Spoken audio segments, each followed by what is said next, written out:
then it follows certain laws. That is during refraction, light follows certain laws. कुछ law को वो follow करती है. पहला लॉ है कि the incident ray, the refracted ray, the incident ray, the refracted ray, and the normal to the surface of separation of two transparent medium, and the to the surface of separation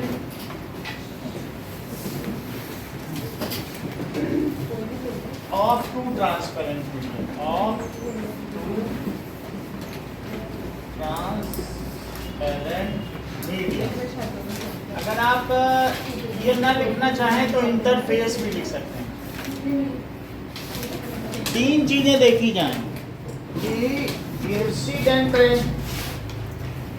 और ये incident हुई और फिर ये reflect हुई, और इसके बाद अगर मान लीजिए इनमें एक नॉर्मल भी ड्रॉ किया गया है तो ये नॉर्मल हो गया. भाई ये नॉर्मल है तो, और ये रिफ्लेक्ट हुई, ये सब एक प्लेन में लाई करेंगे. मतलब ये तीनों किस में लाई करेंगे? एक प्लेन में लाई करेंगे. Normal, incident ray, reflected ray and normal. जैसे मान लो यहाँ पर ये लाइट आई तो ऐसे आई, फिर यहाँ नॉर्मल ड्रॉ किया, और नॉर्मल ड्रॉ करने के बाद फिर ये यहाँ बेंड हो गई, तो बेंड होने के बाद इधर ना जाकर के ये इधर बेंड हो गई. So these three lie in ए, समझ में आ गई बात कि नहीं? यहाँ से आ रही है तो ये नहीं है कि ये इधर चली जाए उधर चली जाए, उसी प्लेन में उसे लाई करना पड़ेगा. और उसी पे नॉर्मल ड्रॉ किया तो उसी में ही वो नीचे जाए, बस इधर उधर नहीं जा सकती. समझ में आई बात कि नहीं? तो these three lie in a plane. और उनका जहाँ सेपरेशन है वो इंटरफेस कहलाता है. That is the normal to the surface of separation of two transparent medium. So normal to the surface of separation of two transparent medium. Normal to surface of separation of two transparent medium. है बात क्या नहीं? Normal कहाँ डाला गया? Surface of separation पे. किस चीज का सेपरेशन? टू ट्रांसपेरेंट मीडियम का सेपरेशन. लाओ और किसका है? जमा करो.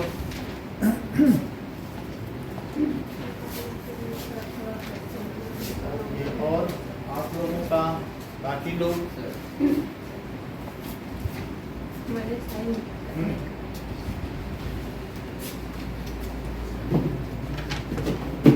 आपके पापा ने तो अच्छा रिमार्क लिख दिया. क्या लिखा? गुड शो लिख दिया 67 में ही. उसे पार्टी देना.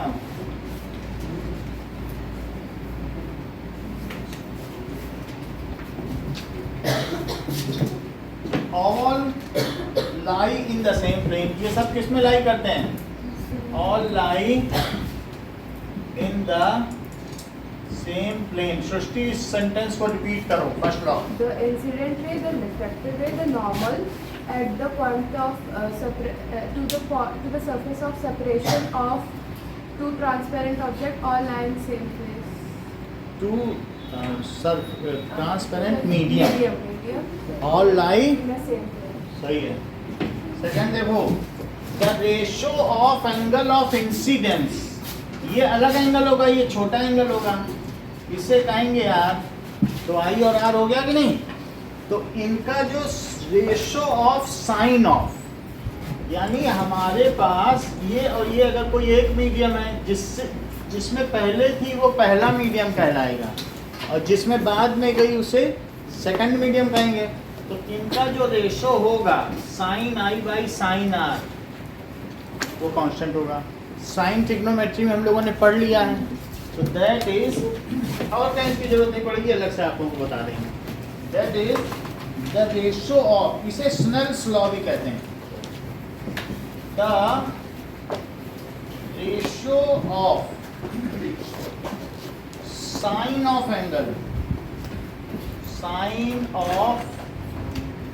angle of incidence to sine of angle of refraction. Angle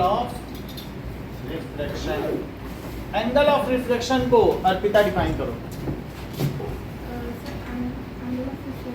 The ratio of sine, angle of reflection को the define. angle between reflected ray and Normal drawn at the interface at the point of incidence. है ना? Normal drawn at interface at point of incidence. अब repeat करो. the sir किसका? Angle of reflection को define करो.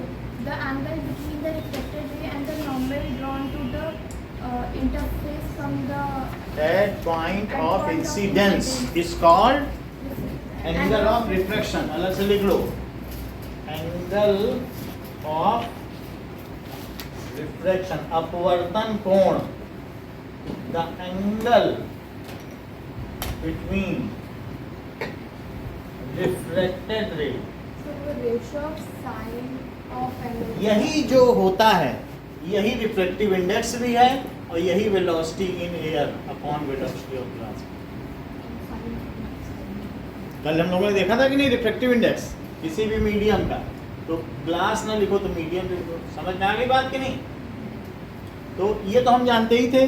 Snail ने हम लोगों को एक और जानकारी दी कि किसी भी मीडियम का चाहिए तो मान लीजिए ये एयर और ये मीडियम है, तो आप एंगल बदलते रहो, उससे कोई फर्क नहीं पड़ता, वो तो फिक्स्ड वैल्यू है. आपको मालूम है ग्लास का 1.5 होता है कि नहीं, तो एंगल बदलने पे नीचे का भी बदलता चला जाएगा. इसको बदलोगे तो ये भी तो बदलता है, लेकिन उनके जो साइन का रेशो है वो कांस्टेंट रहेगा. रेशो किस चीज़ का?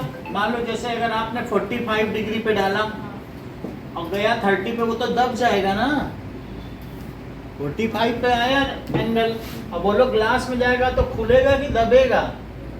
सर ईटा एम का क्या मतलब? अब ये देख लो, ये 45 पे डाला तो दब के कितने पे हो गया? 30. तो साइन 45 की वैल्यू बताओ. जब बताओगी तो हाँ, 1/2 तो 1/√2 और 1/2. ठीक है, तो अब ये क्या हो जाएगा? ऊपर की चीज स्लाइड कर दो, नीचे की चीज पलट दो. अच्छा, अब ये √2 है तो √2 से ऊपर नीचे मल्टीप्लाई करो अगर रेशनलाइज करना चाहते हो. तो ऊपर कितना हुआ? 2√2 और नीचे क्या आया? 2 आ गया. तो अब क्या कर दिया जाए? 2 से 2 कट गया और आंसर √2 आ गया. तो √2 कितना होता है? 1.414. तो वैसे ये है, ऐसा है नहीं, ये फिर ग्लास नहीं है, क्योंकि ग्लास का तो 1.5 होता है ना, ये कोई और मीडियम हो. तो बात समझ आई ना? साइन अगर हमें मालूम होगा तो हम उसका एंगल निकाल लेंगे, वैल्यू निकाल लेंगे. तो वो चीज़ क्या निकल के आएगी? क्या वही रिफ्लेक्टिव इंडेक्स नहीं निकल के आएगी? बोलो, समझ में आ गई बात?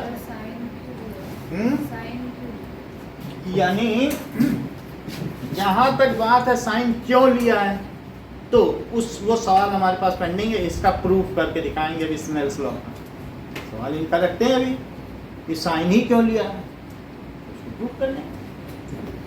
ठीक है, बट इतना जान लो कि वही चीज़ वो है. और वेलोसिटी तो आपको मालूम ही है, वेलोसिटी से ही प्रूव हो जाए.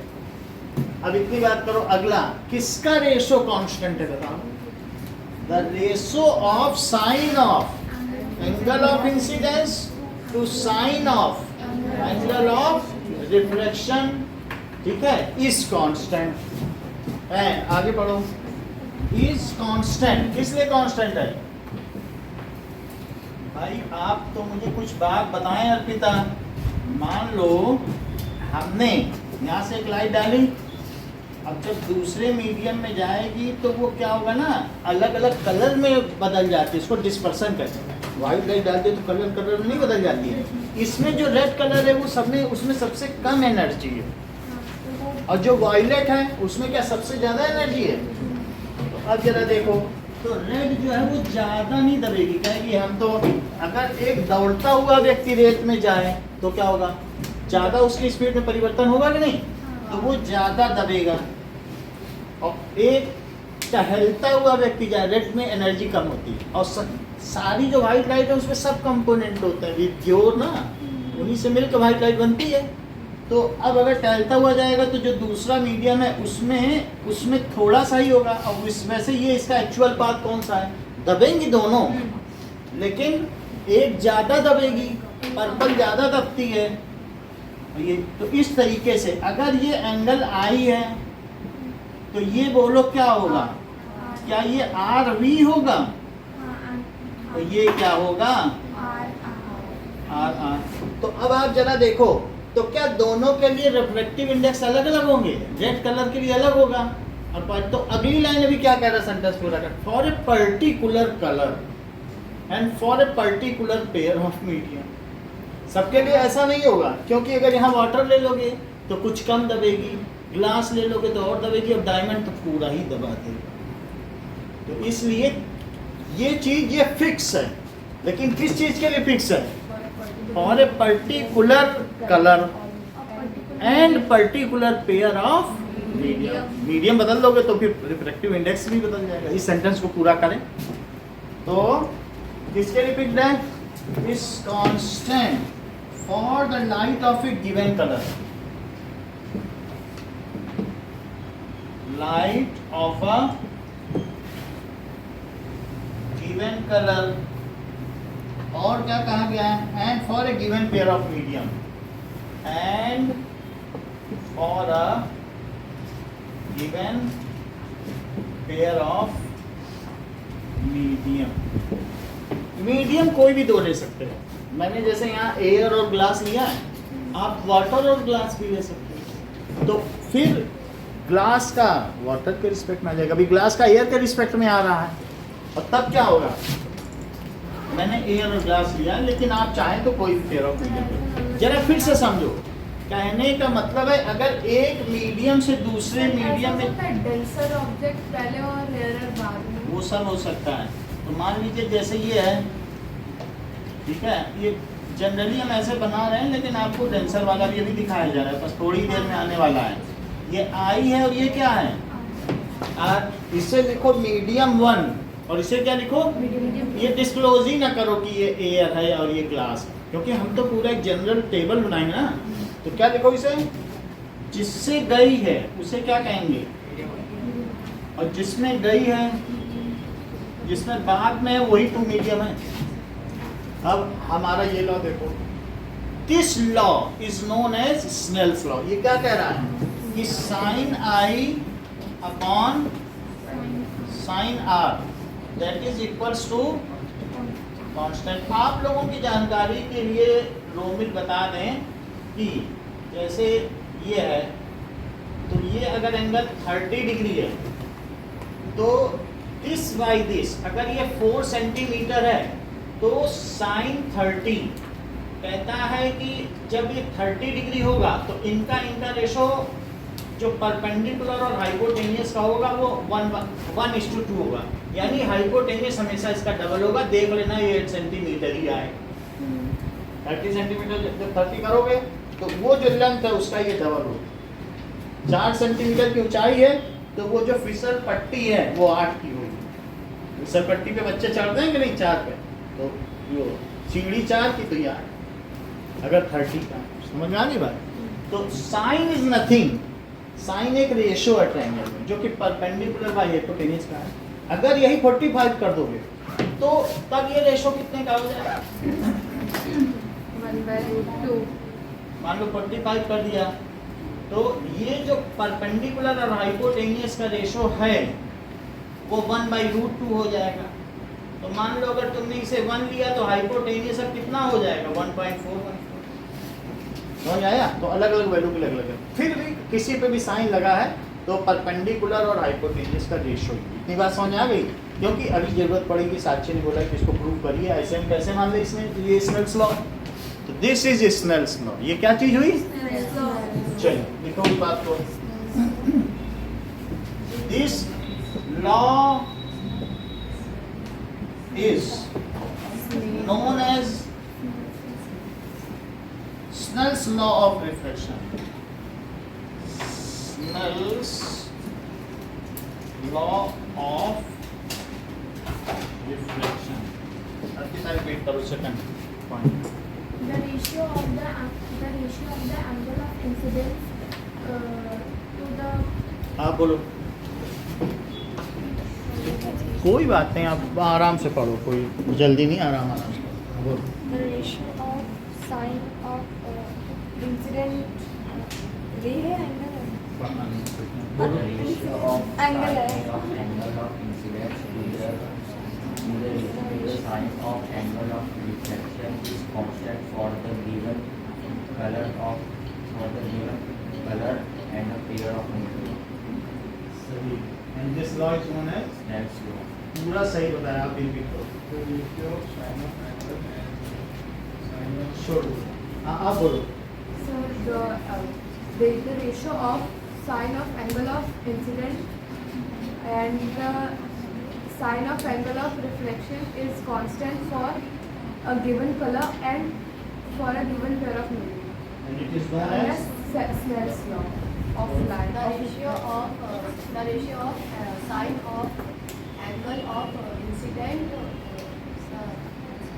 the ratio of sine of angle of incident to sine of angle of reflection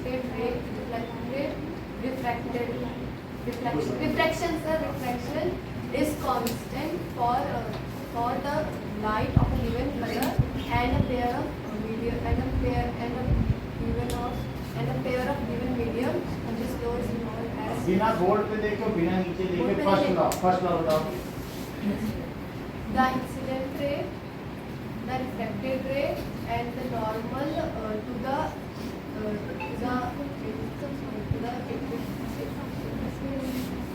the interface of the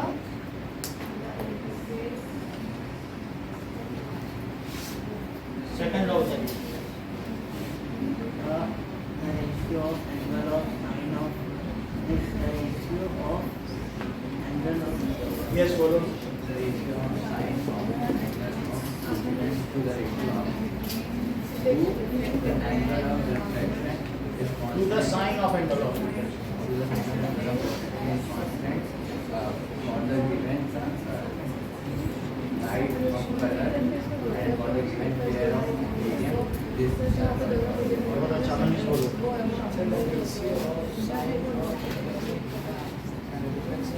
अच्छा कोई बात नहीं, नया बोलो। The ratio of sine of angle of incidence to the sine of angle of reflection is constant for light of given color and the pair of medium. अब नहीं, सही है। The ratio of angle of incidence हाँ of बोलो। The ratio of sine of angle of incidence to the sine of angle of reflection is constant for a given pair of medium or for a light of a for a given light of for light of a given color. चलो इतनी बात हो गई। Now इसे Snell's law कहते हैं, ठीक है। एंड दिस कांस्टेंट वैल्यू, आगे अभी और है। This constant value is known as reflective index. नीचे पढ़ो, इसमें क्या लिखा है ये, ठीक है। This constant value is known as refractive index of second medium with respect to first medium, with respect to first, यानी refractive index of second medium. इसे ऐसे लिखेंगे, refractive index of second medium with respect to first medium is equal to sine of angle in first medium to sine of angle in second medium, that is sin I. सब फिर से समझाया। फिर से समझो। और साइन आर कह रहा है ये जो कांस्टेंट वैल्यू है किसकी value, that is sine i by sine r है, ratio of the sine of angle of incidence to sine of angle of reflection. जो यहाँ पर है आपतित और अपवर्तित कोणों के बीच में जो इनके साइन का अनुपात है वो एक नियतांक है और जिसको कि अपवर्तनांक कहा जाता है। सो this ratio of sin I upon sin R is a constant. It is called refractive index of second medium with respect to first medium. ये दूसरे माध्यम का पहले माध्यम के सापेक्ष अपवर्तनांक है। यानी N21 का क्या मतलब है, मान लो जैसे अगर आपसे कोई पूछे कि refractive index of glass with respect to air, इसका मतलब क्या है, एयर से ग्लास में जाए। इसका क्या मतलब है, एयर से ग्लास में जाए।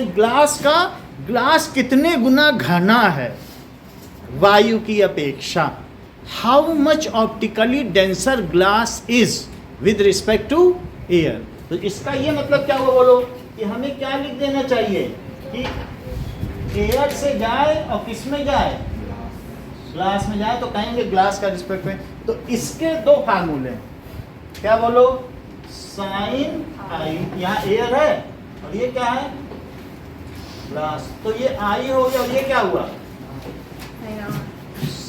Sign are.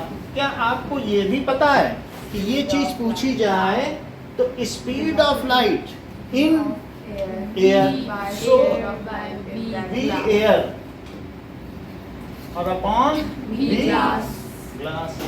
जैसे सेकंड मीडियम का है, इसको दूसरी तरीके से लिखो कि अगर मान लो मैं N21 लिखूं तो मुझे V1 ऊपर लिखना चाहिए कि V2, V1 अपॉन V2। क्या ये फार्मूला आपकी बुक में दिया, जरा ध्यान दो, ठीक नीचे दिया है, फिर से समझो। ये V1 है, हमें 2 मीडियम को 1 की रिस्पेक्ट में चाहिए था। मान लो तुमको ग्लास का चाहिए, किसका चाहिए बताओ, यहाँ देखो, रिफ्लेक्टिव इंडेक्स ऑफ ग्लास और विद रिस्पेक्ट टू किसके चाहिए, तो इस चीज को फिर से बोल के दिखाओ जरा Dhruvanshi, reflective index of second medium with respect to first, यहाँ देखो बोलो, glass with respect to air is the ratio of speed of light in air to speed of light in glass. सही है। तो यहाँ मुझे क्या लिख देना चाहिए, और यहाँ क्या लिख देना चाहिए, G मतलब ग्लास है, A मतलब एयर है ना। हाँ जी, देखो फिर से समझो। अब आप बोलो, refractive index of glass with respect to air is the ratio of speed of light in air to speed of light in glass. इतना बोलो। The refractive index of glass is in respect with the नहीं, the refractive index of glass with respect to air, the refractive index of glass to respect with respect to air respect to air is the ratio of is the ratio of the speed of light in air to, the speed of light in air to the speed of light in glass. Problem repeat करो। The refractive index of glass with respect to refractive index नहीं, दो बार refractive index नहीं बोलना। respect to air is the ratio of speed of light in air by speed to the speed of light in glass. हाँ ना, जो मैं बोल रहा हूँ उसको सुनो फिर रिपीट करना। रिफ्रैक्टिव इंडेक्स, यही डेफिनेशन तुम्हारी बुक में लिखी है, पहले मैं बोल रहा हूँ। Refractive index of second medium with respect to first medium is the ratio of speed of light in first medium to speed of light in second. है वही चीज, लेकिन हम ग्लास या ना लेके वो कर, ये चीज बोलो। The refractive index of second medium with respect to first medium is the ratio of speed of light in first medium to speed of light in second medium. हाँ, ये शिका। The refractive index of second medium with respect to the first medium is ratio of speed of first medium speed of क्या Supriya light of Speed of पूरी बात बोलो the refractive index of second medium and first medium. बोलो The refractive index of second medium with respect to first medium is the ratio of speed of light of first medium to speed of light of second medium. Speed of light in first in बोला करो, ठीक है In एक बार Supriya refractive index in second medium with respect of first medium is the ratio of speed of light in first medium to speed of light in second medium. इस बात को लिखें आप अभी समझ में आएगा थोड़ा सा अभी समझ में आएगा। तो कहने का मतलब है कि चलो इस चीज को लिखें पहले, ये बहुत जरूरी चीज है। देखो n21 is equals to p1 by v2 refractive index of second medium with respect to first medium is ratio of speed of light। देखो इसको तो हमने लिख दिया था, ये इससे अब ज्यादा काम नहीं है, बस ये फार्मूले में लिख के छोड़ दो। अब आगे इसके आगे 11th में पढ़ेंगे, समझाई? अरे एक और फार्मूला है, उसका खूब इस्तेमाल होगा अब आगे, जम के होगा, इसका नहीं होगा, इसका होगा, जबकि दोनों एक ही चीज के फार्मूले हैं कि नहीं? तब भी तो क्या होगा? Ratio of speed of light in first medium to speed of light in second medium. Okay, अब आगे की बात करो कि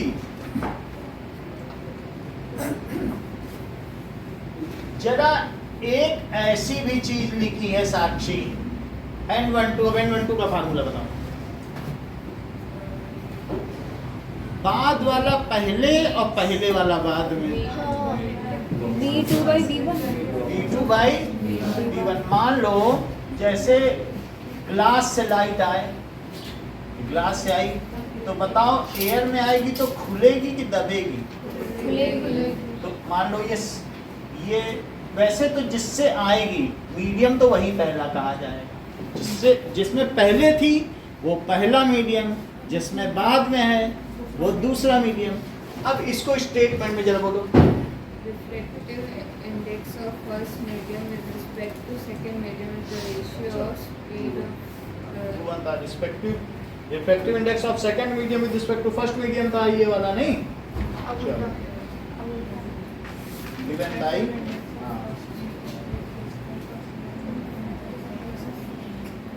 चलो सेकंड मीडियम है। आगे बोलो, क्या बोला जाएगा? Refractive index of first medium. इन्हीं को बोलने दो। refractive index of first medium with respect to second medium is the ratio of speed of light in second medium to the speed of light in first medium. सही है।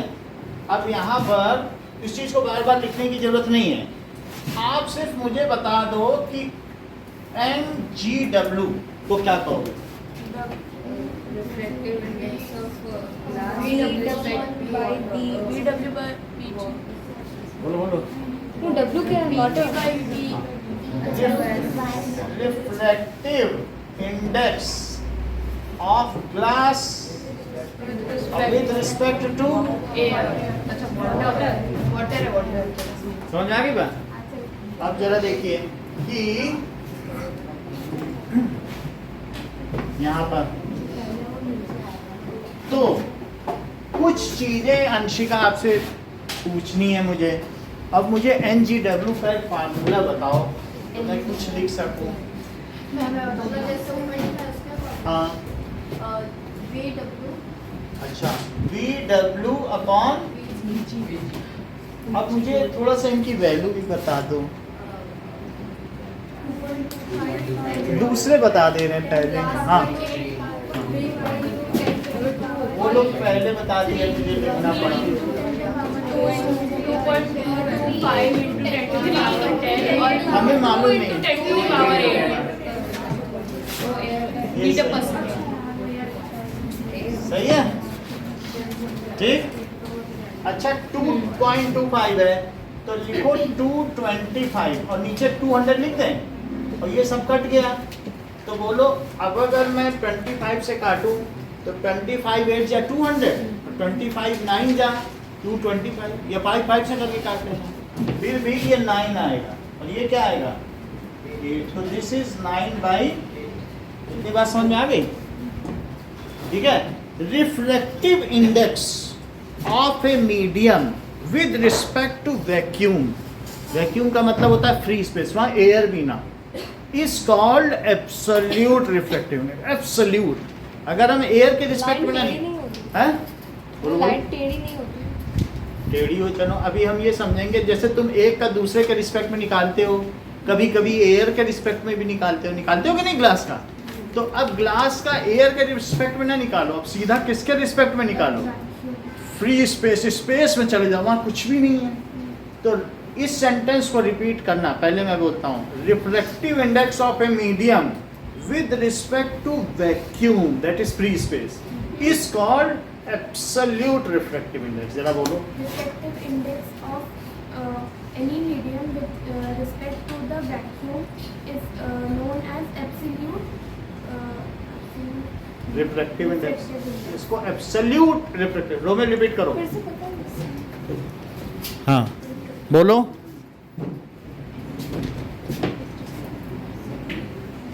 Absolute reflective index.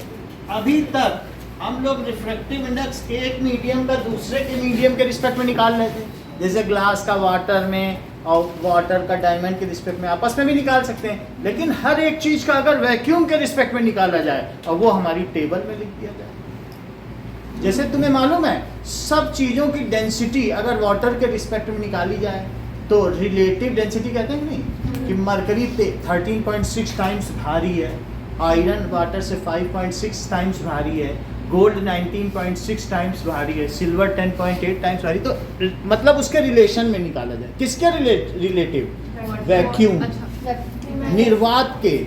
अगर निर्वात के सापेक्ष किसी का अपवर्तनांक निकाला जाए तो एब्सोल्यूट रिफ्लेक्टिव इंडेक्स का। सो इस सेंटेंस को आप एक बार और रिपीट करें Anshika. The refractive index of any medium with respect to refractive index with respect to vacuum is known as absolute refractive index. Absolute refractive index of a medium का क्या formula होगा मुझे?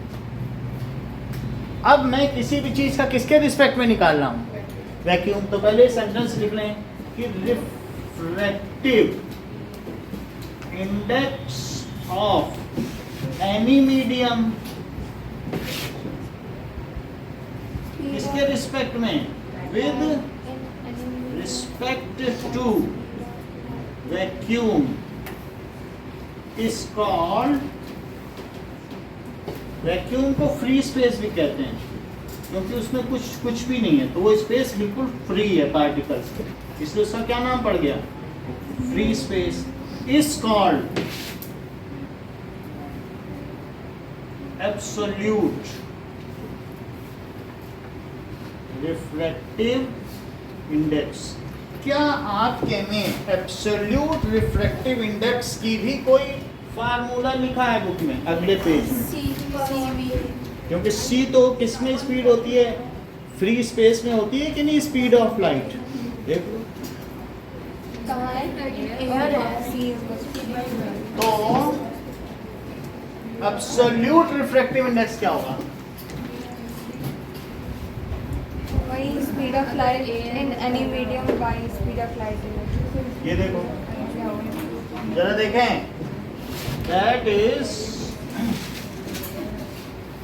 रिफ्रैक्टिव इंडेक्स ऑफ मीडियम, इसमें ये नहीं लिखा जाता कि किसके रिस्पेक्ट में निकालना, इसमें दो चीज नहीं लिखी जाती, या एनएम भी लिख सकते हो। It is equals to speed of light in vacuum, नहीं, स्पीड ऑफ लाइट, फिर से ध्यान दो, फिर से समझिए, अभी बता रहे हैं, दिस इज वीएम, देख लो जरा, स्पीड ऑफ लाइट इन, बात ना करें, वैक्यूम, इसको सी भी कहते हैं, और इसकी वैल्यू होती है 3 × 10⁸ मीटर पर सेकेंड, और speed of light in air जानते हो कितना होता है, 2.99987 × 10⁸ मीटर। समझो इस बात को। अब ये क्या चीज हुई, क्या ये एब्सोल्यूट रिफ्रैक्टिव इंडेक्स हुई? अब हम absolute refractive index of air निकालेंगे, क्योंकि हमारी टेबल में तो सबसे पहले वही है ना, तो एयर का भी निकालेंगे। अगर लाइट वैक्यूम से हमारे एटमॉस्फेयर में घुसे तो भी क्या मुड़ जाएगी, मुड़ जाएगी। अभी समझ में आएगा कि मान लीजिए हम क्या करें, किसी भी दो मीडियम का कंपेयर करते हैं, तो बताओ अगर वैक्यूम समझती हो क्या होता है, जहाँ पे एस्ट्रोनॉट जाते हैं, जहाँ कुछ भी नहीं होता, उसे क्या कहते हैं। तो अगर हम किसी भी मीडियम का वैक्यूम के रिस्पेक्ट में करें, यानी हम यहाँ एक ग्लास रख लें और उसमें लाइट का प्रवेश वैक्यूम में कराएं, मेरा कहने का मतलब है तुम अपना ग्लास जो है ना वैक्यूम में ले जाओ, या ऐसा कोई चीज रख दो जिस सक्शन पंप से हवा निकाल डालो सारी, तो वैक्यूम पंप बन जाएगा, उसमें लाइट डालो, फिर देखो कितना मुड़ती है, तो उसका sine i by sine r निकाल लो, और या फिर जो भी है तुम्हारा वेलोसिटी निकाल लो। समझ आई बात? तो फिर से समझो कि हमें क्या करना है, बताओ किसके रिस्पेक्ट में निकालनी है, यानी वैक्यूम से ग्लास में गुजरे तो वेलोसिटी में जो रेशो का चेंज आएगा वही उसका एब्सोल्यूट रिफ्रैक्टिव इंडेक्स होगा। यानी अगर तुम्हें कोई भी चीज़ मापन करनी है, मेजरमेंट, तो तुम ये देखते हो कि एक बोतल पानी 10 रुपए का है, तो उसके रिस्पेक्ट में देखते हो अच्छा तेल कितने रुपए का है, दूध कितने रुपए का है, इसके अलावा एक बोतल शहद कितने रुपए की, तो सब किसके सापेक्ष देखते हो, पानी के सापेक्ष। तो ऐसे ही जब कोई चीज़ को तुम किसी से रिलेट करके देखते हो ना, तो इसी तरीके से सब में लाइट में कितना चेंज आ रहा है, किससे रिलेट कर रहे हो, वैक्यूम से। किससे रिलेट कर रहे हो, क्योंकि वैक्यूम में लाइट सबसे तेज है, वैक्यूम से फास्ट किसी में नहीं चल सकती, इवन एयर में भी आई तो धीमी हो गई, और सबसे धीमी किसमें है और सबसे तेज किसमें है, वैक्यूम में। तो अब हम यहाँ पर निकालेंगे, अगर हमें absolute refractive index of glass निकालना है, किसका निकालना है, देखो ये क्या निकाला है, तो ये क्या मैंने absolute refractive index of glass with respect to water निकाला, तो वो नहीं बोल रहे, क्यों, क्योंकि वो कह रही कि सर ये एब्सोल्यूट नहीं है, जब तक तुम वैक्यूम के रिस्पेक्ट में ना निकालो तो एब्सोल्यूट कहाँ है। इसको सिंपली क्या बोलना है, refractive index of glass with respect, और जबकि उसे क्या बोलना है, अगर मैं NG लिख दूं, इससे ऑटोमेटिकली पता चल जाता है कि अब हमारा फर्ज है कि इसे वैक्यूम के रिस्पेक्ट में निकाला जाए। तो अहाना इसका फार्मूला क्या होगा बोलो, और इसका नाम क्या होगा, इसे क्या पढ़ोगी भाई आपने, तो ये बताएं, absolute refractive index of glass, इसे क्या पढ़ोगे आप, तो इसका मतलब समझ में आ गया। तो अब मैं इसे क्या लिख दूं, एक चीज और बता दो, इसका फार्मूला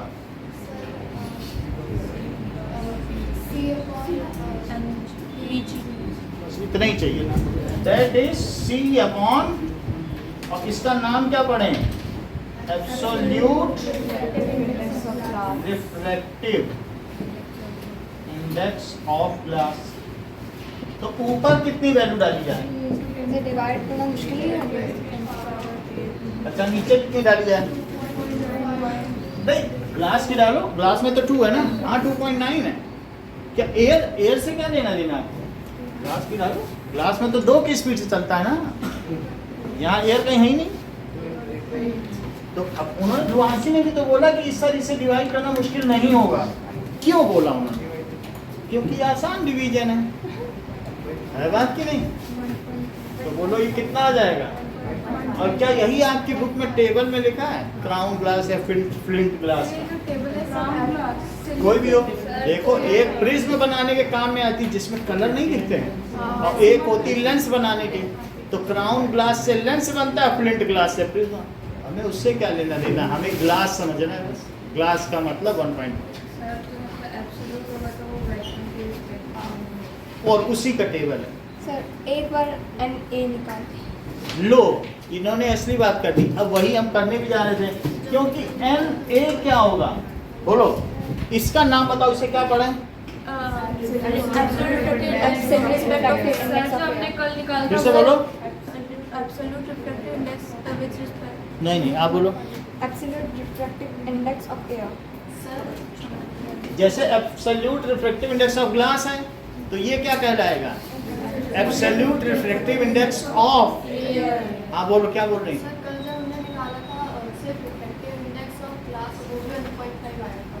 1.5 आया था, क्योंकि 1.5 हाँ, तो वो देखो जब शुरू में पढ़ते हैं तो चीज़ें सरल होती हैं। बहुत सारी चीज़ें आपको नहीं बताई गई 9th में कि प्लस माइनस भी लगाओ रूट में।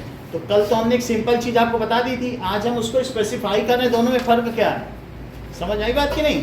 कल हमने एक सिंपली एब्सोल्यूट वर्ड तो नहीं यूज़ किया था, आज एक एब्सोल्यूट वर्ड यूज़ कर रहे हैं। तो एब्सोल्यूट वर्ड का क्या मतलब है कि हम किसके रिस्पेक्ट में निकालें? वैक्यूम। और सिंपल रिफ्रैक्टिव इंडेक्स है तो चाहे एयर में निकालो चाहे जिसमें निकालो।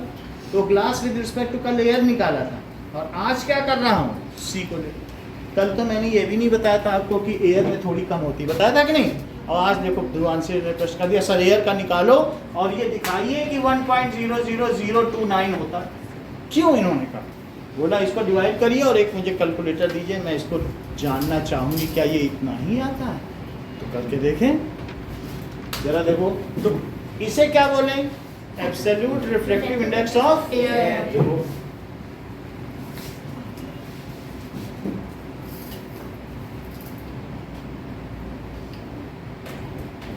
और इसमें क्या होगा?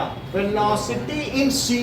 मैं जब सी लिख रहा हूं ऊपर लिख ही दिया, तो सी बाई वी आर लिख दें क्या?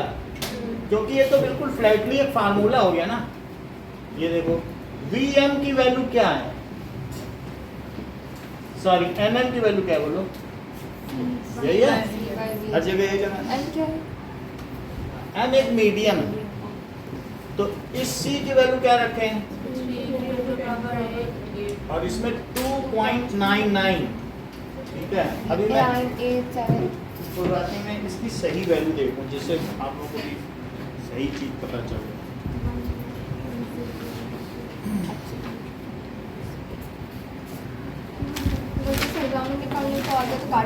कुछ नहीं आएगा, ये सब नहीं आता। देखो speed of light in air थोड़ा फर्क हो सकता है, 11 की बुक में है। Speed of light is 3 times 108 is -1 in vacuum or air. 2.25 times 108 is Absolute -1 in refractive water. index 2 of air times for 108 is -1 in glass. 2.9 कह रहा है, इतना ही ले लो बस। 2.999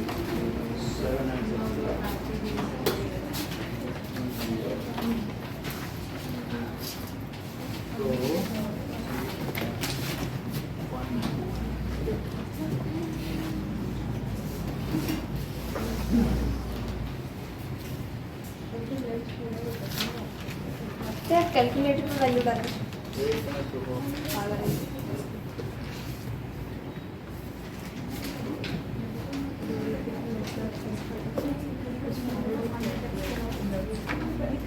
वन है, यहाँ से सही नहीं, वन सही है। अब जरा देखो, तो अब यहाँ क्या लिखते हैं? और इंटू 10 टू द पावर। अब आप कैलकुलेटर लीजिए और इसको डिवाइड करके जरा इसका रिफ्रैक्टिव इंडेक्स निकालिए कि कितना आता है।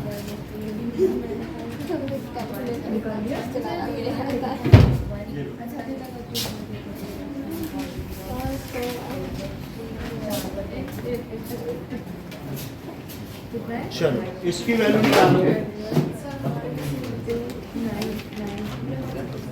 कितना आ गया? 1 point नहीं 1.00030000 बस यही है। अब आप अपनी बुक में देखो क्या यही वैल्यू है? हाँ तो इससे क्या पता चला? रिफ्रैक्टिव इंडेक्स ऑफ एयर कितना आया? 1.003 यही आया। ओके, अब जरा अच्छा 2.9 चलो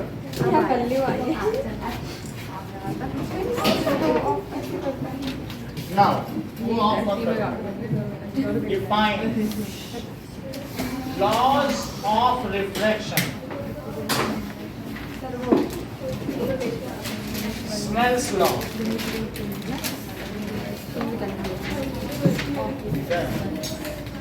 Refractive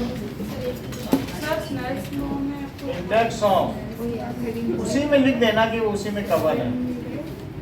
second medium with respect to first medium. तो फॉर्मूला देना है।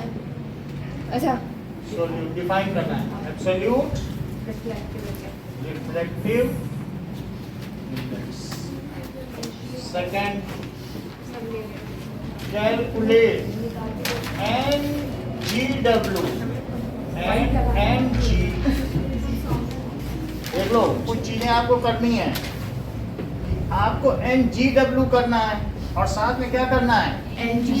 NG समझते हो? हाँ ये चीज तो जब ये आप लिखेंगे रिफ्लेक्टिव इंडेक्स या इन दोनों का फार्मूला भी लिखेंगे। हाँ तो उसी में डाल देना। सर वो लिखना है। नहीं सर वो चल this constant value is known as refractive index वाली पॉइंट लिखना है। हाँ ये लिख लीजिएगा, उसी में लिखा हुआ है। चलो सर वो पूरा लिखना है क्या? This is known as sir ये constant value is known as refractive index of second with respect to first medium. क्या लिखना है? This is Snell's law. Constant value छोड़ दो क्या? उसको अलग से। सर लॉज ऑफ रिफ्लेक्शन में तो एक स्नेल्स लॉ है तो अलग उसी में अलग से नहीं लिखना, बस ये लिख देना दिस इज स्नेल्स लॉ।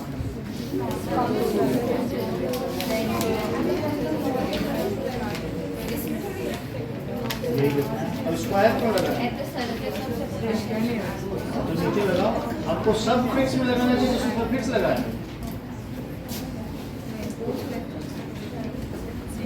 ऐसे V1 है तो V डैश ना लगा देना। थर्ड वाले में फॉर्मूला लिखना थर्ड वाले में रिफ्लेक्टिव इंडेक्स थर्ड है तो उसमें आपको स्टेटमेंट लिखना है with respect to first medium, reflective index of second medium with respect, उसको डिफाइन करना।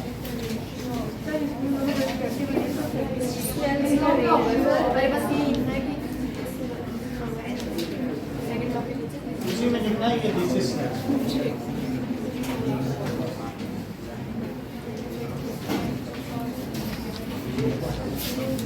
ये लो।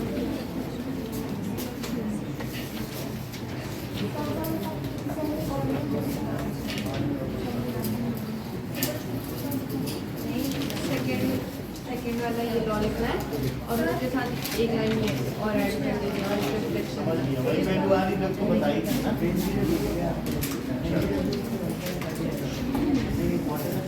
ओके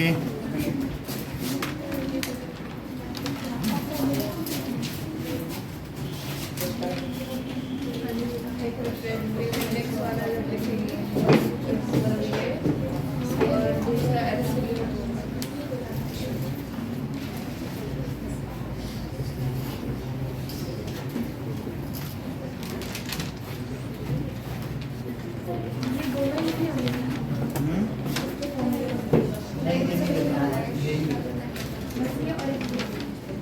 वो तो स्नेल्स लॉ कांस्टेंट एन भी आएगा। ये लिखो सर सेकंड वाले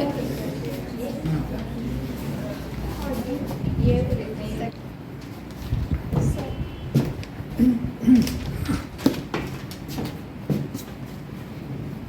optical density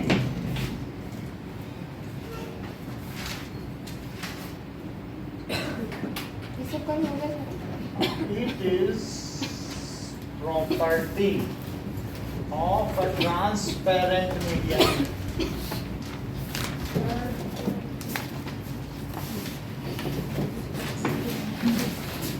which is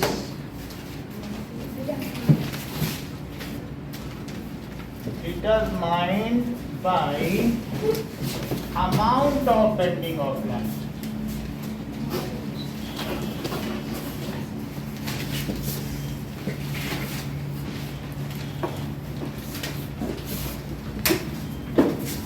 When it enters in that medium, when it enters in that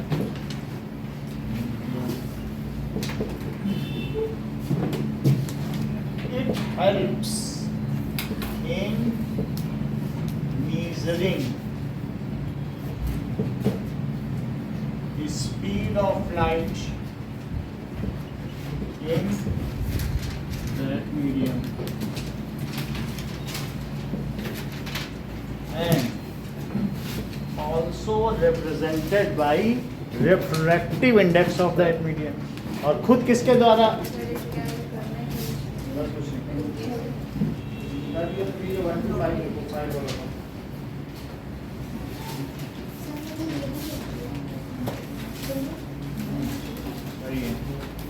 चलो नाउ ऑप्टिकल डेंसिटी एसी का टेम्परेचर बढ़ जाएगा। हाँ बढ़ा देंगे।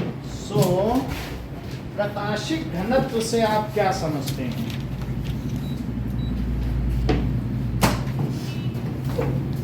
ओके बाकी लोग जमा कर दें। So it is the property of A transparent medium which is determined by कितनी लाइट उस मीडियम में मुड़ी है, इससे पता चलता है कि उसकी ऑप्टिकल डेंसिटी कितनी है। ठीक है, if in a medium light bends towards normal then it is called optically denser, if it moves bends away from normal then it is called optically. ये क्वेश्चन खूब पूछा जाता है, अब बहुतों का गलत होता है, आप ऐसे ही लिखना। गलती कैसे होती है? अब जो सही है नहीं लिखते हैं उनका गलत होता है, बट ऐसे ही डेफिनेशन लिखना तो गलत नहीं होगा। समझ में आई बात कि नहीं? ये बिल्कुल रखा हुआ question. So and also known as refractive index of that medium। और क्या कहा जाएगा?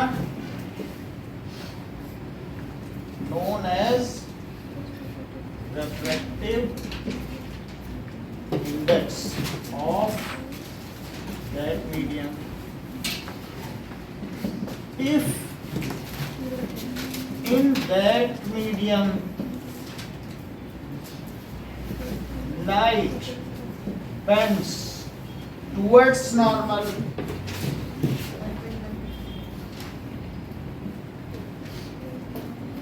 then it is called optically denser medium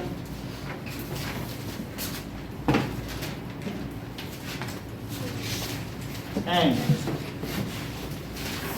if light bends away from normal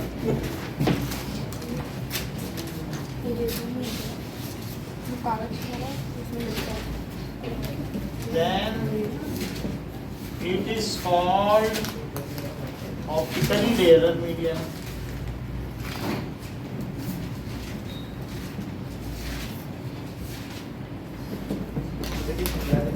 समझो कि ऑप्टिकल डेंसिटी का मतलब क्या है कि इट इज डिटरमाइंड बाय, ये खुद इसका डिटरमाइनर कौन है, कौन डिटरमाइन करता है कि लाइट कितना मुड़ी। लाइट अगर मान लो एक मीडियम में ऐसे जानी थी, अब थोड़ा मुड़ी, और दूसरे मीडियम में भी लाइट है वो भी ऐसे ही आ रही थी, लेकिन ऐसे ना जाके वो ज़्यादा मुड़ी, तो कौन ज़्यादा डेंसर हुआ? So the optical density is self determined by the extent of bending of light. समझ में आ गए कि नहीं? It helps in measuring the speed of light. ये वास्तव में क्या करते हैं? रिफ्रैक्टिव इंडेक्स से ही तो स्पीड निकालते हो। अच्छा, in optically denser medium light bends towards normal and in optically rarer medium it bends. इतने ही लिखना है, ठीक है? समझ में आ रही बात क्यों? हाँ फिर से समझो, फिर से समझो कि optical density is determined by the extent of bending of light. जैसे इसमें थोड़ी बेंड हुई, इसमें ज्यादा, तो कौन सा ऑप्टिकली डेंसर है? जो ज्यादा बेंड हुई तो वो ऑप्टिकली डेंसर, जैसे डायमंड हो गया। तो it is determined by the extent of bending, कि कितना मुड़ी। मतलब जो नॉर्मल की तरफ ज्यादा जा रहा है वो denser नॉर्मल की तरफ से नहीं, मतलब कितना मुड़ी, तो वो हम आगे लिख देंगे वो डेंसर है कि नहीं। ऑप्टिकल डेंसिटी यही चीज है कि कितना लाइट फ्लक्चुएट हुई, कितना परिवर्तन है, extent of bending when it enters in that medium. ठीक है, it helps in finding out speed of light and self is known as refractive index. और खुद क्या कहलाती है? If light bends towards normal it is optically denser medium, if it bends away from normal it is optically rare. ये पूरा package है, सही लिख देना, इसमें कुछ इधर उधर ना करना, तब सही आ जाएगा। ठीक है, अब आगे देखो, that is in text question निकालिए, नई बुक का बता दीजिए, पुरानी में 176 पेज है। इन टेक्स्ट क्वेश्चन 150 पेज निकालो। अच्छा, एक और बात देख लो कि ग्लिसरीन का इसमें नहीं दिया है क्या? ग्लिसरीन का भी 1.5 होता है, refractive index of glycerine. Glycerine आप जानते हो मुंह में छाले होते हैं तो लगाया जाता है, या कहीं कैसे होता है, डिस्कस लिक्विड होता है, हमारे पास भी रखा है, देख चुके हैं। इसका भी 1.5 है, और ग्लास का भी कितना होता है? 1.5। सो इफ अगर मान लें कि ग्लिसरीन रखो एक ग्लास में, एक ग्लास में क्या रखो? ग्लिसरीन, और उसमें ग्लिसरीन में एक लेंस डाल दो या ग्लास, तो वो गायब हो जाएगा। ये जादूगर लोग करते हैं, क्योंकि लाइट उसमें बेंडी नहीं होगी। अगर सेम रिफ्रैक्टिव इंडेक्स वाले में सेम रिफ्रैक्टिव इंडेक्स वाला डालोगे तो पता चलेगा कि दूसरी क्या चीज डाली है, दोनों का तो सेम है। मान लो मैं जैसे पानी में ये डालूं, देखो पानी में लेंस डालूं तो पता चल जाएगा भाई इसमें लेंस है। ये देखो पानी और शॉर्ट की बात इशू नहीं है। ये देखो जैसे ये, तो हमने इसमें डाल दिया तो आपको पता चल जाएगा कि भाई लेंस है। ठीक है, थोड़ा और वो थोड़ा क्या ना नहीं गया पूरा, अगर डूबे ना डूबी जाए तो हम ये है, तो इसमें पता चल जाएगा कि ये लेंस है। तो आपको पता चल रहा, क्योंकि लाइट आप देखो वो अलग ही जा रही है, आप देख रहे हैं ना, तो इससे पता चल रहा नहीं कुछ फर्जी वाला है। और पानी में तो ऐसा नहीं होता है, तो कुछ अलग से डाला गया होगा इसमें, ऐसा लग रहा है कि नहीं? क्योंकि इधर कुछ और दिख रहा है, इधर कुछ और, तो आपको दोनों में फर्क है कि नहीं? जो इधर से आ रही लाइट और इधर, इन दोनों में फर्क नहीं आ रहा, तो आपको दिख रहा है गोल गोल कोई चीज है। देखो हम दिख रहे होंगे आपको, और हमें दिख रही है, लेकिन इधर कुछ ऐसा नहीं दिख रहा है ना, तो उस गोल गोल में इससे क्या पता चला? इससे ये पता चला कि बीच में एक दूसरा ट्रांसपेरेंट मीडियम है। लेकिन अगर ग्लिसरीन होता है और उसमें डाल देते तो दोनों का रिफ्रैक्टिव इंडेक्स ही सेम है, तो लाइट मुड़ेगी क्या? नहीं, वो थोड़ी सी है। बात समझ में आ गई कि नहीं? तो इसमें तो पता चल रहा है ना कि बीच में कुछ और पड़ा है, अलग चीज नहीं दिख रही। तो ये क्वेश्चन आपसे पूछा जाएगा कि ग्लास को किसी ने डाला एक लिक्विड में और ग्लास गायब हो गया, then find out which liquid it is. तो कहते ना it is glycerine and its refractive index is 1.5. ये क्वेश्चन आएगा। A magician put the lens in some liquid and that lens disappears. Now become a agent and find out detective agent. हाँ? देखो इसमें मैं देख रहा हूँ और बगल बगल से कुछ नहीं दिख रहा, जान वहाँ ना कुछ अलग ही दिख रहा है। इसका मतलब है कि कोई थिकनेस डाली गई है, लाइट मुड़ रही है, पता नहीं चला बीच में कुछ और, किनारे में जहाँ लेंस खत्म कुछ और है। दिख रहा है कि नहीं? देखो उससे पता चला लेंस क्लियरली दिख रहा है कि नहीं? और नहीं तो रोशनी भी ना दिखती लेंस की, वो तो रोशनी से ही कैच आ जा रहा, क्योंकि इससे पता चलता है। लेकिन ग्लिसरीन में डालने पे ही डिसअपियर हो गए। हमारे पास एक शीशी है, लेकिन अब उतना हम इसमें डालेंगे नहीं। समझ में तो आई गया ना आपको क्या होगा? ओके, सो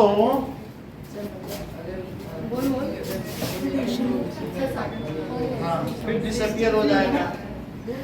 अब ये देखो नाउ सर टीवी पे दिखा दो ना। होने तो उसकी कोई जरूरत नहीं, 1 नंबर का क्वेश्चन आएगा। क्वेश्चन समझ में आ गया ना कि अब मैं वो लिख देता हूँ, जैसे पानी में दिखाया अलग अलग दिख रहा है और साथ में उसका किनारा भी दिख रहा है। So magician put a lens, lens का खुद का क्या मतलब है? Lens is a transparent medium with variable thickness and which is able to form image.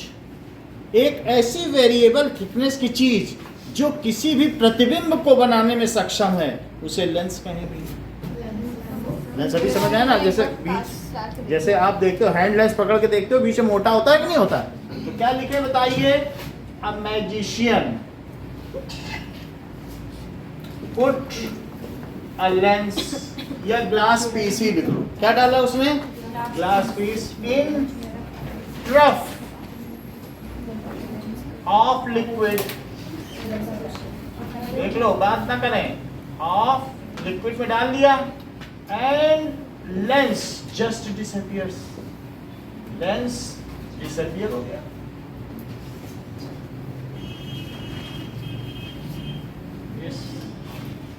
Disappears. Which liquid is used by him? इनकी बात की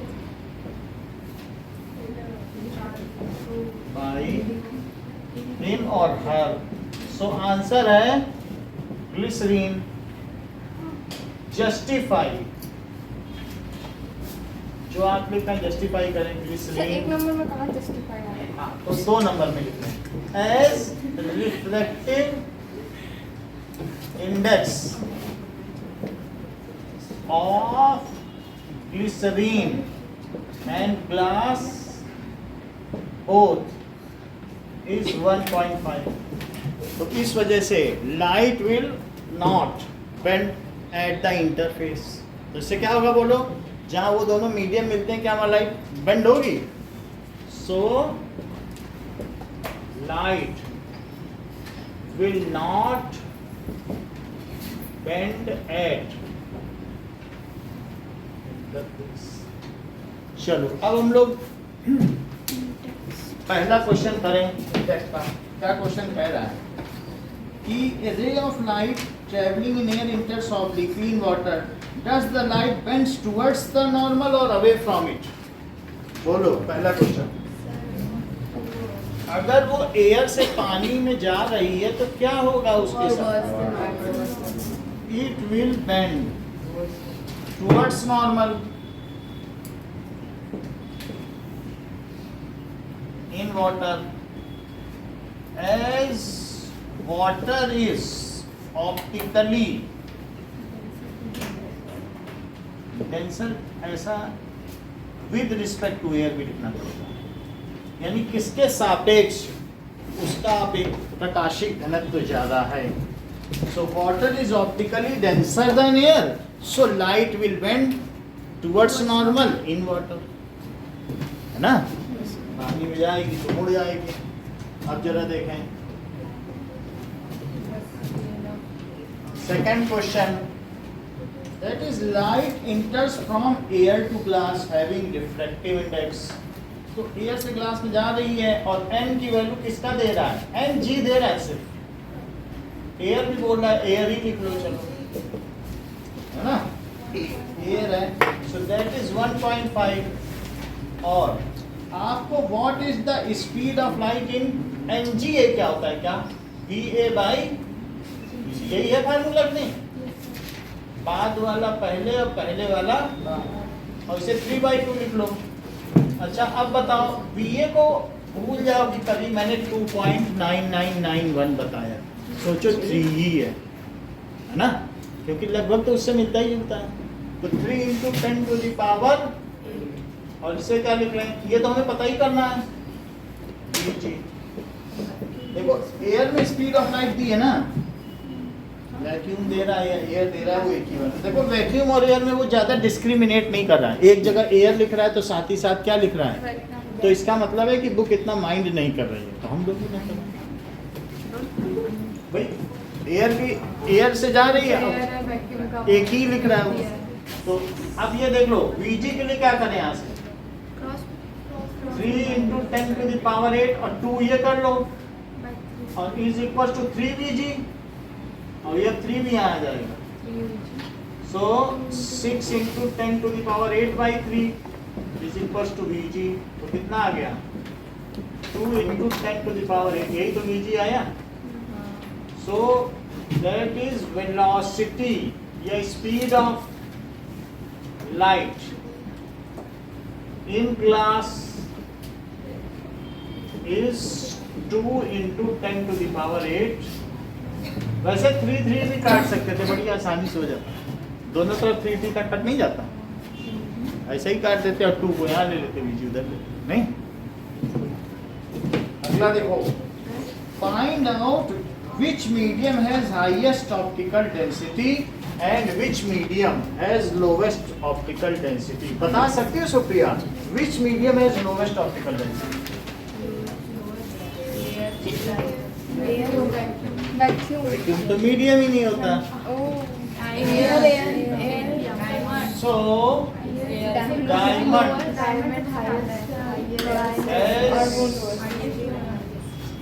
हाईएस्ट ऑप्टिकल डेंसिटी, जितनी ज़्यादा ऑप्टिकल डेंसिटी उसकी speed of light come. as 2.42 and air as lowest optical density as 1.330 है और 29 exact value है, आप चाहें तो 3 मिनट आगे देखिए।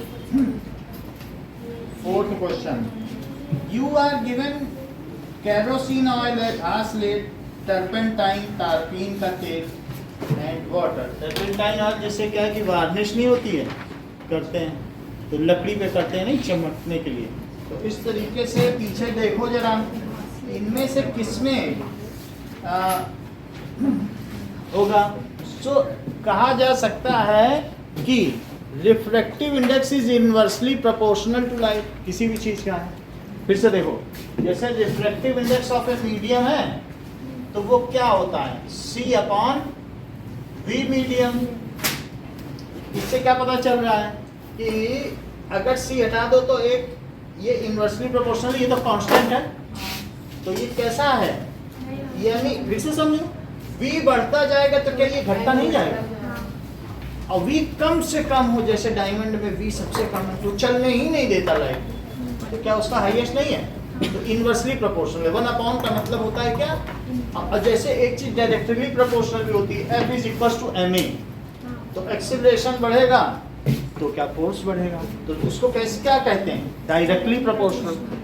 इनवर्सली में क्या होता है बताओ, अपॉन में आए, वेरिएबल अपॉन में है कि नहीं, तो क्या लिख रहे हैं बताइए कि रिफ्रैक्टिव इंडेक्स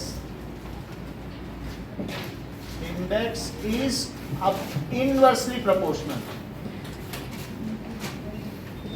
यानी मेरा कहने का मतलब जो nm है वो किसके प्रोपोर्शनल है, Vm के। ऐसा हुआ कि नहीं, C तो कांस्टेंट है ना, और फिर वो एक क्या है कि हम कांस्टेंट लगा देते हैं उसे C, उस तो प्रोपोर्शनलिटी कांस्टेंट लगा देते तो इक्वलिटी बन जाती है। फिर से देखो, जैसे F is proportional to A लिखते हो कि नहीं सेकंड लॉ में, और फिर प्रोपोर्शनलिटी कांस्टेंट लगा देते हो तो ma लिख देते हो, ऐसा होता है कि नहीं, ऐसे ये तो पढ़ा है 9th में, तो वही चीज यहाँ है, ये प्रोपोर्शनल है, अगर इक्वल लगा दें तो C लगा, तो ये इनवर्सली प्रोपोर्शनल। इसका मतलब क्या है,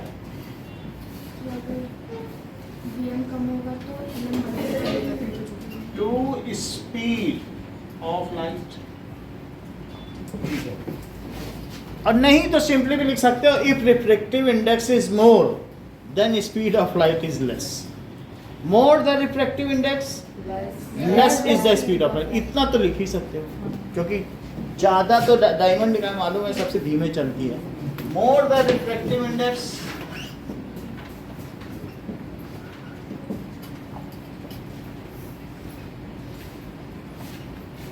less is the speed of light. अब तीनों के रिफ्रैक्टिव इंडेक्स देखो। Kerosene का 1.44, केरोसिन का 1.44 रहा है, 1.47, तो केरोसिन लिखो 1.44 और क्या है 1.47 और तीसरा क्या है 1.3 water. वाटर, तो लिखो 1.33 लिखो वाटर और केरोसिन और टर्पेंटाइन ऑयल 1.33 और 1.44 1.47 टर्पेंटाइन तारपीन का तेल ना, और ये केरोसिन ऑयल है। टर्पेंटाइन आप देख लो, ठीक है, ये देख लो, सर ये पेट्रोलियम प्रोडक्ट है। ये तारपीन का तेल, ये अभी लकड़ी में लगा दे चमक जाए। हाँ कभी ये लकड़ी में लगाया जाता है। ये रही लकड़ी। हाँ तो ये वाले सारे कुछ नहीं है, ये कोई स्टिकी नहीं होता है, कुछ नहीं। ये देखो इसकी स्मेल, लकड़ी को चमकाना हो तो तारपीन का तेल।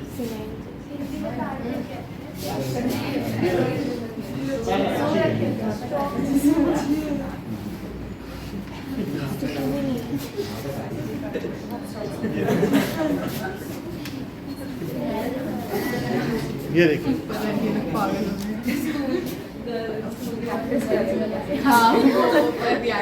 देखो ध्रुवांशी की डस्ट चमक गई। हाँ वो एक ठीक है, जहाँ लग जाएगा वो चमक जाएगा बिल्कुल।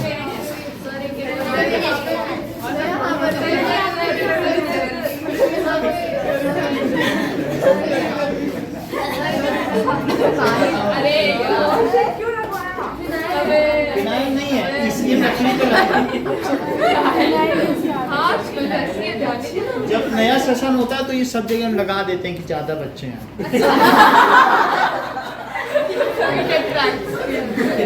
तो बच्चे कहते हैं उलझन हो रही सर, सफोकेशन हो रहा है। बताओ, अगर रिफ्रैक्टिव इंडेक्स इधर बढ़ रहा है तो स्पीड किधर बढ़ेगी?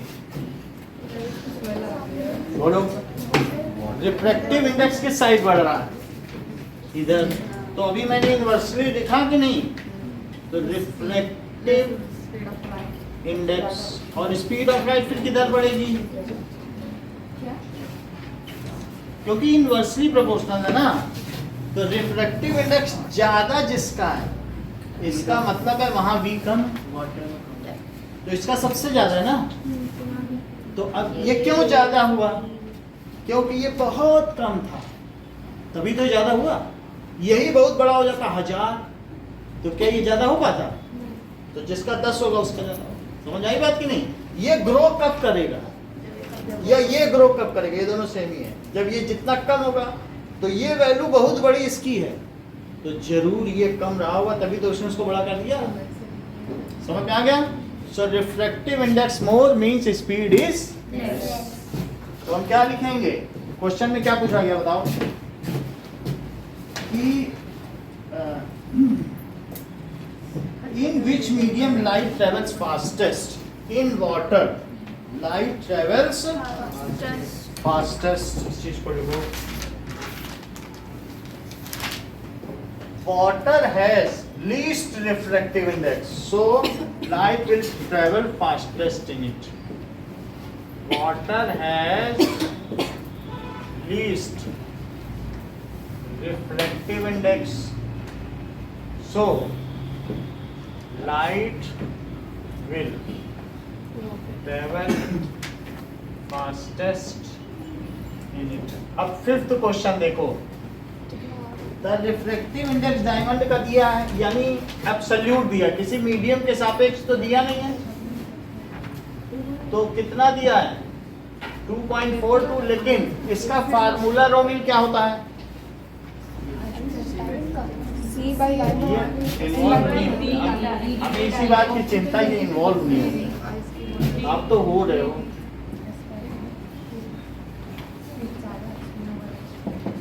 क्योंकि तभी मजा आता है कि एक रिस्पॉन्स आता है तो मोटिवेशन हमको भी मिलता है ना कि हाँ भाई बता रहे हैं। अब आगे देखो। सो इतनी बात हो गई। आपसे क्या पूछा गया है कि what is the meaning of this statement. तो ये सी है और वी डायमंड वहां लिखो और सी यहां लिख के सी अपॉन क्या लिखो 2.42 is equals to v diamond. So speed of light in diamond is less than the speed of light in vacuum by a factor of कितनी लेस है? 2.42. Speed of light in diamond is less than the speed of light in vacuum by a factor of 2.42. इसी चीज को repeat करो।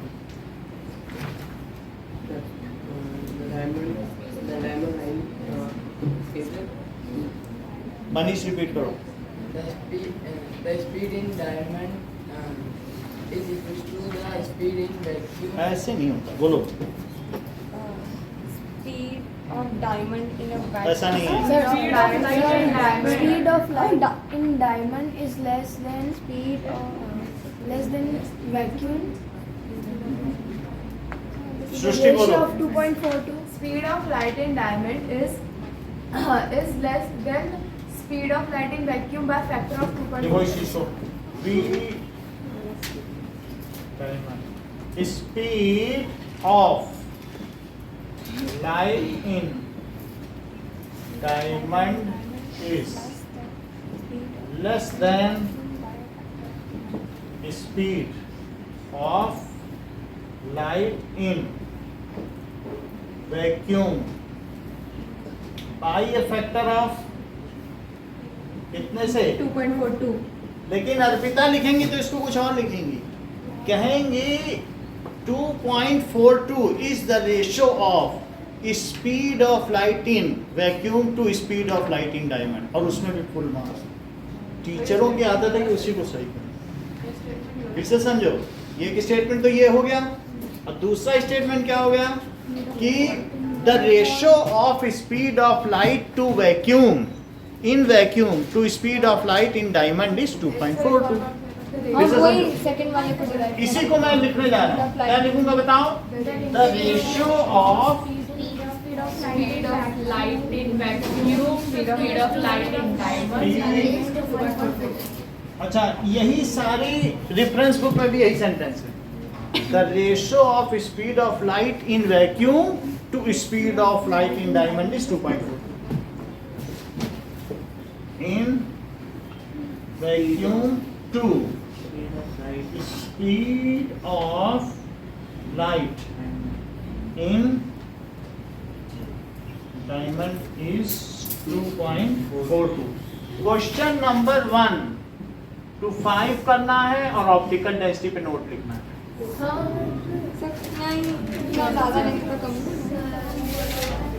चलो करो। इसी के साथ आपकी छुट्टी है, समझ लो, खुशियों का त्योहार। कल स्कूल के मिल रहा था मिल रही ना? हाँ तो हम आगे बढ़ा देंगे। कल किस चीज की तुम्हारी भी नहीं होगा सेकंड सैटरडे सर एक मिनट रहेंगे आप लोग भी नहीं सर ने बोल दिया नहीं है दूसरा ठीक है, हम आप ख्याल रखेंगे भाई। Thanks Praveen, thanks happy answer happy years ये लोग बहुत सैलरी दे रहे हैं। देते ही नहीं सैटरडे क्या सैटरडे से खाना लेके जाते हैं हम उधर सेट क्लियर सैटरडे को और सैटरडे को हम लोग पिछले संतरण जितना भी कर भी नहीं पढ़ाना। कल परसों तक पढ़ा देंगे, परसों तक ये चैप्टर खत्म हो जाएगा। अब बहुत थोड़ा सा बचा है। एक और रिफ्लेक्टिव इंडेक्स के बादल थे वो निकल गए ना, अभी आखिरी हो गया, इसके बाद हम लोग को बाकी रिफ्रैक्टिव इंडेक्स में ही तुमको दिक्कत थी। लेंसेज भी तो है, लेंस का फोकस, लेंस का वो बहुत आसान है, वो सब छोड़ दो। चलो सर डिसाइड का नहीं किया मैंने। हाँ कर लो उसको। कर लेंगे। चलो इतना ही कितना होगा? अरे वो उस साइड पर गया जल्दी करो। सर दोनों में से एक ही लिखो। हाँ एक ही लिखनी है।